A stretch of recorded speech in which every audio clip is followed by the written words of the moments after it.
tonight, a political tug of war playing out in one of Virginia's largest school systems. Virginia's state superintendent is reviewing allegations against Loudoun County School Superintendent Dr. Scott Ziegler. Critics accuse Ziegler of misleading the public on issues of school safety. We told you about this before. Ziegler faced criticism over the school system's handling of 2 sexual assaults by the same student at 2 of its high schools.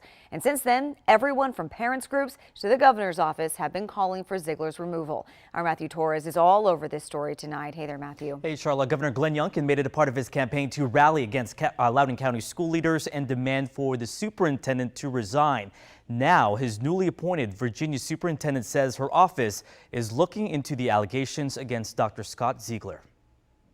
In a letter to Virginia Superintendent of Public Instruction Jillian Balow, the parent group Fight for Schools calls Loudoun County Superintendent Dr. Scott Ziegler a liability to children's safety. They claim he misled the public while handling 2 high-profile sexual assault cases in the district. And so really it comes down to the lack of credibility and the lack of trust that parents in Loudoun County have in the top leader of Loudoun County Public Schools. Balow responded with this letter, saying please note the issues raised in the letter, as with any allegation of misconduct raised against any superintendent, are concerning and are being reviewed in detail. It says she's awaiting insights from the Office of Attorney General. Just hours after he was sworn in, Governor Glenn Youngkin signed an executive action requesting Attorney General Jason Miyares conduct a full investigation of the Loudoun County public school system. But in some ways, it is a waiting game to see, what ultimately happens with the Attorney General investigation. Loudoun County has been thrust into the national spotlight as parents continue to demand for Ziegler to quit. The teen involved in both sexual assault incidents was found guilty and sentenced to supervised probation. Ziegler, accused of covering up the cases, acknowledged procedures in place were not adequate enough to handle them. Ziegler says the district has not heard from Balow. In response to WSA 9, he says LCPS has responded to concerns in a way that balances the community's need for transparency.